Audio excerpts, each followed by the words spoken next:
बच्चे, आज हम लोग मानव के एक सर्वप्रमुख प्रक्रिया श्वसन के बारे में जानेंगे। श्वसन जो कि मानव शरीर की एक महत्वपूर्ण क्रिया है, जिसका अंग्रेजी नाम भी थोड़ा सा याद करोगे, रेस्पिरेशन। ऐसे बच्चे, तुम लोग मान लो बहुत दौड़ने के बाद या तेज़ी से सीढ़ी चढ़ने के बाद जब रुकते हो, तब महसूस किए होंगे कि तुम्हारा सांस तेज हो जाता है, बहुत हँपते हो तुम। ऐसा क्यों होता है? या हम लोग जो हर समय लगातार सांस लेते हैं, क्यों? सांस लेने से हमें ऊर्जा की प्राप्ति होते हैं। सांस लेने के कारण ही हमको ऊर्जा या शक्ति मिलते हैं। देखो, हम प्रतिदिन बहुत सारी क्रिया करते हैं, दौड़ना, खेलना, कूदना, पढ़ना, ऐसे कि सोना, सबके लिए हमको ऊर्जा चाहिए। ये ऊर्जा हमको ये श्वसन क्रिया के माध्यम से ही मिलता है, मतलब सांस लेने से ही हमको ऊर्जा मिलते हैं। ऊर्जा आती कहाँ से? ऊर्जा आती है भोजन से। ऊर्जा कहाँ से आती है? न भोजन से। भोजन में जो संचित ऊर्जा रहता है, वही ऊर्जा श्वसन क्रिया के माध्यम से विमुक्त होती है या निकलते हैं, और उसी ऊर्जा के द्वारा हम हमारा दैनिक कार्यकलाप या जितना कार्य करते हैं, वही ऊर्जा से संपन्न होता है। मतलब भोजन में संचित ऊर्जा को विमुक्त करने की क्रिया को क्या कहते हैं ना? श्वसन। भोजन में जो संचित ऊर्जा है, संचित माने जमा हुआ जो ऊर्जा है, वही ऊर्जा का निकलने का जो क्रिया, यही है क्या ना? तुम्हारा श्वसन। अभी हम लोग श्वसन के अंतर्गत विभिन्न क्रिया के बारे में जानने के प्रयास करेंगे। श्वसन का प्रमुख दो भाग होता है, मुख्य रूप से दो भाग होता है। एक है बाह्य श्वसन,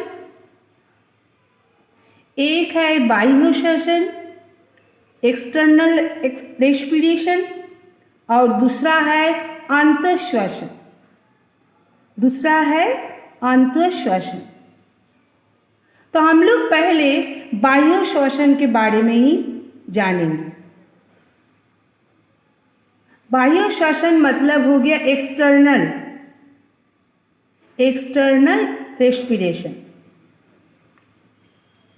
ये बाह्य श्वसन माने क्या हुआ ना? बाहरी वातावरण से ऑक्सीजन हमारे कोशिका तक पहुंचना, और जो कार्बन डाइऑक्साइड कोशिका में बनता है, वो कोशिकाओं से फिर बाहरी वातावरण में जो छोड़ने की क्रिया, इसको कहते हैं बाह्य श्वसन।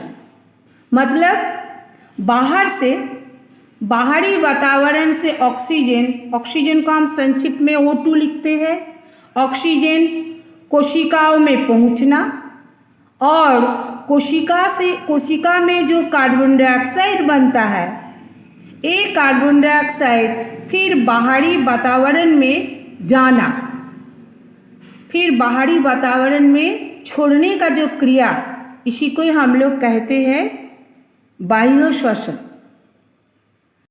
ये जो बाह्य श्वसन है, जिसमें कि वातावरण से ऑक्सीजन कोशिका में आता है और कोशिका में उत्पन्न कार्बन डाइऑक्साइड को फिर वातावरण में छोड़ दिया जाता है, यही है बाह्य श्वसन। ये बाह्य श्वसन में होने वाली जो क्रिया, इसको दो भाग में बांटा गया है। इसको दो भाग में बांटा गया है। एक भाग है श्वास उच्छ्वास। एक साथ थोड़ा सा स्पेलिंग थोड़ा सा ध्यान देना।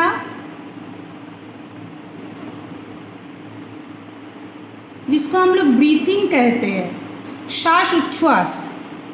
और एक है, ये है गैसों का परिवहन, गैसों का परिवहन। सबसे पहले हम लोग श्वास उच्छ्वास के बारे में जानेंगे। इसके बारे में पहले हम लोग जान रहे हैं। ऐसे तो तुम लोग सबको ही जानते हो, सांस लेना और सांस छोड़ना यही है श्वसन। तो ये जो सांस लेना और सांस छोड़ने का जो बाहरी जो क्रिया, इसी को कहते हैं श्वास उच्छ्वास। श्वास उच्छ्वास के द्वारा ही हम लोग बाहरी वातावरण और हमारा जो श्वसन अंग फेफड़ा है, ये दोनों में गैसों का आदान प्रदान होता है। मतलब ये सांस उच्छ्वास क्रिया भी 2 चरणों से संपन्न होता है। पहला चरण का नाम हो गया प्रश्वास। इसमें क्या होता है ना, पहले चरण इसमें क्या होता है, बाहर से वायु के साथ ऑक्सीजन कहाँ आता है, हमारा श्वसन अंग। श्वसन अंग, मुख्य श्वसन अंग क्या हुआ ना, फेफड़े। तो वायु के साथ ये ऑक्सीजन श्वसन अंग मतलब फेफड़े में आते हैं। इस क्रिया को कहते हैं प्रश्वास। ये श्वास उच्छ्वास का पहला भाग, इसको ए लगाते हैं।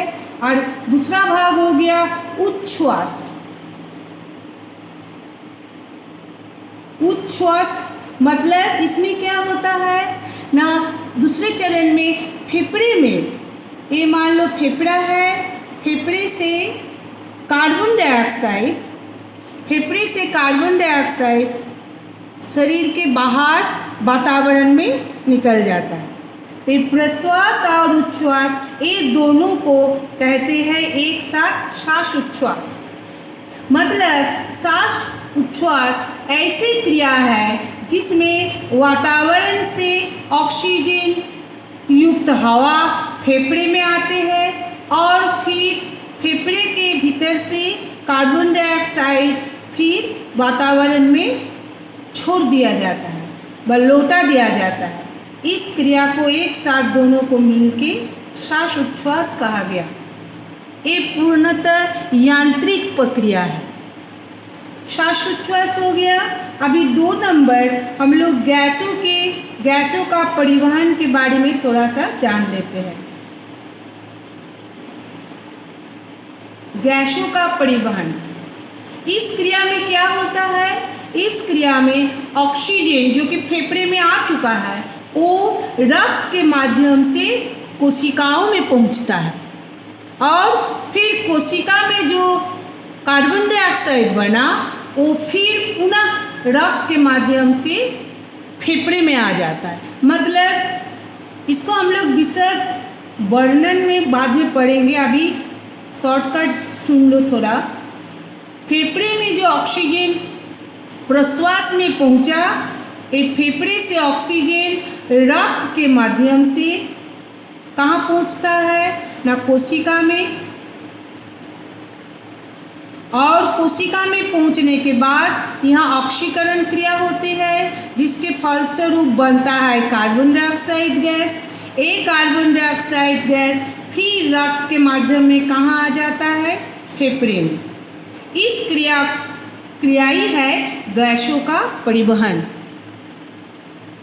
तो पूरा हम लोग ऊपर से अगर सुनेंगे एक बार, तो श्वसन क्या है ना, या सांस हम क्यों लेते हैं ना, भोजन में जो संचित ऊर्जा है उस संचित ऊर्जा को विमुक्त करने का क्रिया ही हो गया श्वसन, जिस ऊर्जा से हम हमारा सभी कार्यकलाप कर सकते हैं।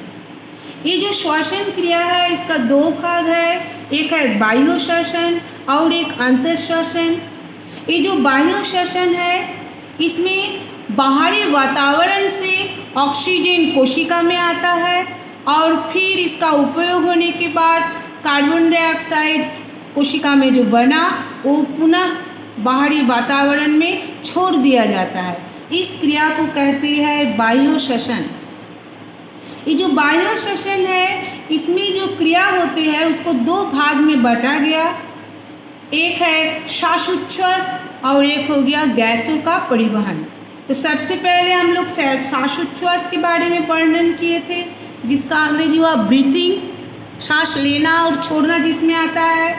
इसमें सांस लेना मतलब ऑक्सीजन लेने की क्रिया जो है उसको कहते हैं प्रश्वास, और ऑक्सीजन कार्बन डाइऑक्साइड छोड़ने का जो क्रिया जो कि फेफड़े से बाहर निकल जाता है, हमारे शरीर से बाहर निकल जाता है, उस क्रिया को हम लोग कहेंगे उच्छ्वास। ये प्रश्वास और उच्छ्वास मिला के श्वासोच्छ्वास हो, मतलब ऑक्सीजन लेना और कार्बन डाइऑक्साइड छोड़ना।